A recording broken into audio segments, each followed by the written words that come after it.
You know, I have to get out of here. Whoa. Where do you think you're going? You got a very bad cut on your leg. Yeah, and that's why I got to get back to town. I need to see a doctor, okay? I'm afraid my leg is getting worse. What if I can never play tennis again, huh? Calm down, Whitney. I doubt it's a permanent injury, all right? Look, you don't know that. You are not a doctor.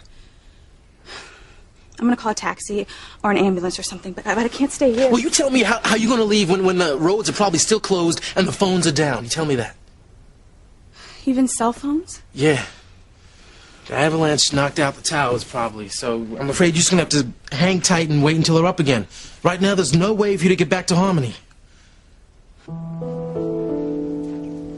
Chad, please. Look, can you maybe, go to the ski lodge, okay? Maybe the phones are working there, you know? Maybe they have a doctor on duty. Chad, please help me, please. Whitney, come on, girl. Get back into bed. Why won't you just help me, please? Look, I'm trying to do everything I can.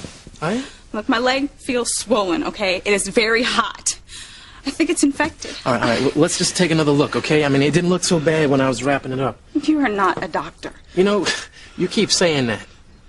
But I'll have you know that I've seen my fair share of knife cuts, all right? And I know when a cut needs stitches or not, and I also know when there's signs of infection, so... May I? Yeah. Okay. All right. Well, it looks pretty clean. It's probably hot just because the blood's rushing to the cut to heal it, all right? Now, does it hurt when I press here? No. Okay. What about here? Yeah, but it's not horrible. We got a pretty big bruise around the cut, but it's not infected. Are you sure? Look, make you feel better? I'll put some more antibiotic ointment on it, just in case. Look, I promised you, Whitney, you'll be feeling good as new in no time. I'm so glad my father isn't here. He'd have a panic attack. I doubt that. Your father don't look like the panicky type to me. You don't know him, Chad. He once had a very promising career in tennis, too. But something happened to his knee, and his career was over. Just like that. What happened to his knee? I don't know. Maybe a cut like this one. I think it would kill my father if I couldn't be competitive in tennis anymore. I don't believe that. You know, as a matter of fact, maybe it wouldn't be such a bad idea if your tennis career was cut short. What are you talking about? You don't know anything about what tennis means to me. How dare you say that I would be better off without it? No, I didn't say that. No, you said it would be good if my career was cut short. That would be the most horrible thing that could ever happen. Horrible for who? Huh? You? Or your father? For both of us. It's one and the same. No, okay? it's not. Look, Whitney, I'm the last person to ever want to take away your dreams, okay? But, you know, when I put two and two together, it just looks to me like you're just trying to make up for what your father lost. All right? Sounds to me like they're his dreams. Maybe they're not yours. No, you're wrong. I play tennis because I want to. I push myself, and I play hard because I want to be the best. Well, maybe because your father needs for you to be the best. No, stop it. My father is not living through me. You know, Whitney, I know it's a very hard thing for you to admit, but just listen to me for 1 second, okay? Just think for 1 minute, just for 1 minute, what it might be like to wake up every morning of your life and say, ask yourself, what do I want to do with this day, huh? Who do I want to be? And maybe this accident will give you time to think about that. Think about what you really want out of life. And maybe it is to be a tennis star. And that's great. Or maybe not. Or maybe you don't even want to decide what kind of career path you want to follow right now. And maybe you just decide that you want to live like a normal teenager. And do normal teenager things like have a boyfriend or whatever. You'll just decide that maybe you just want to have a real life as a young girl. And not a tennis machine. to say this to you one last time, Chad. I play tennis because I love it, not because my father wants me to play. If my father stopped encouraging me or pushing me, I would still play because I love the challenge. And I know I can be a world-class champion one day. You think so? I mean, you really sure that that's the goal that you want in life? I don't think, Chad, I know. But, you know, I wouldn't even expect you to understand. You've probably never set a goal for yourself because that would be too much work. You know, I don't like to argue with girls who are not in fighting condition, but I'll have you know that I have set goals for myself in my music. And I have worked hard because it's what I expect of myself. Not because that's what my family wants. It's because it's what I want. What family? You don't have a family. You have no idea what it's like to be a part of one. To want them to be proud of you. To want your family name to mean something in this world. You don't even know if your last name is your real last name.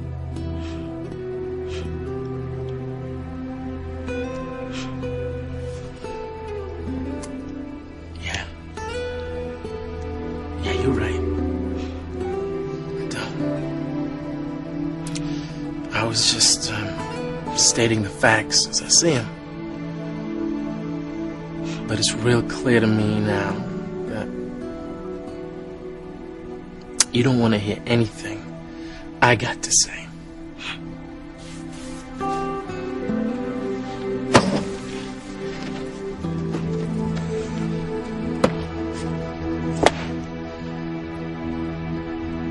If you need anything, just give a yell.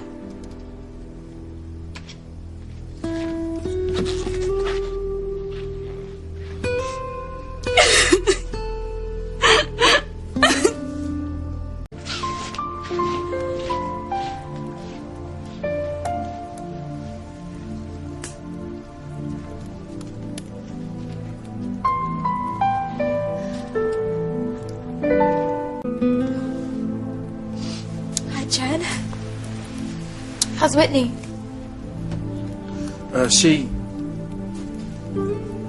She'll be all right. Good. How you doing? I'm fine. Still can't believe we got caught in that avalanche. I hope everybody at the ski lodge is okay. Teresa, look, it's okay. You ain't got to pretend with me. I know how you feel about Ethan. Ethan. I don't know what you mean. I saw you two dancing together at the Seascape restaurant a while back. Now, Whitney made it pretty clear to me that you're in love with him. He just doesn't know anything about it. Oh. And that's one of the reasons why she wants to get out of here so fast. She figures if you're away from Ethan, that you'll get over him, right? Yep. Does Ethan know how you feel?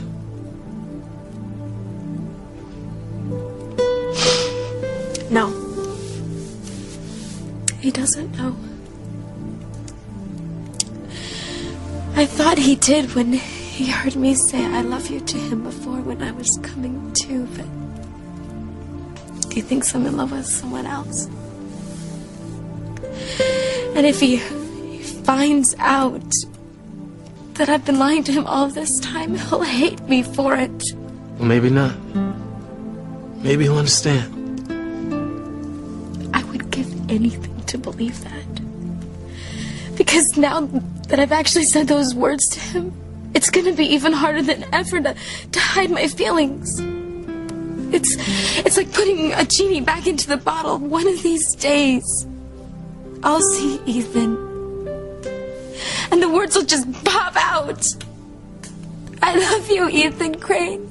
I love you and only you. I've got to get out of here.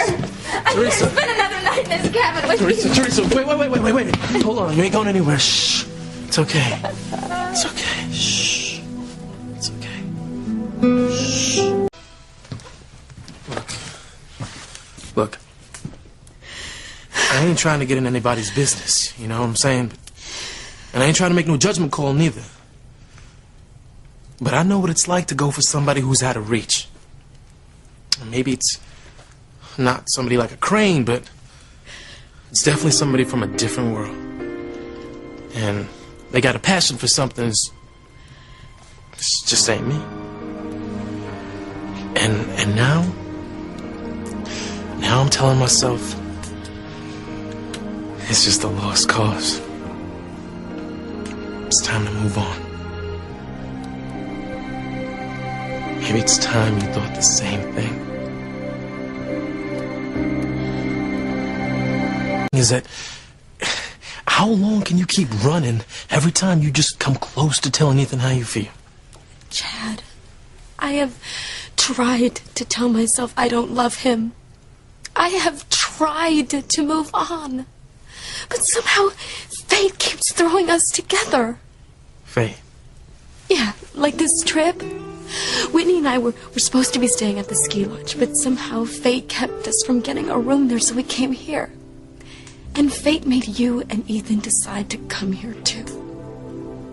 Yeah, well, I got a lot of respect for fate, you know? I mean, it's a powerful force. But it don't control your mind.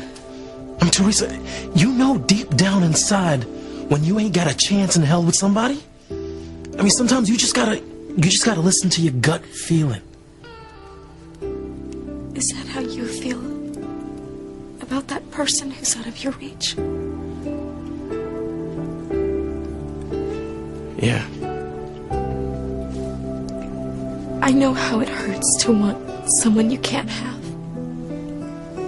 I mean, I lose either way. If I tell Ethan how I feel, I lose him because he'll hate me. And if I don't, I'll lose him anyway. Yeah.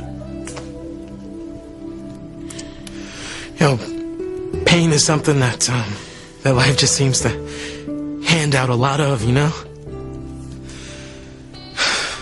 You know how they say, love can sometimes just be a bitch.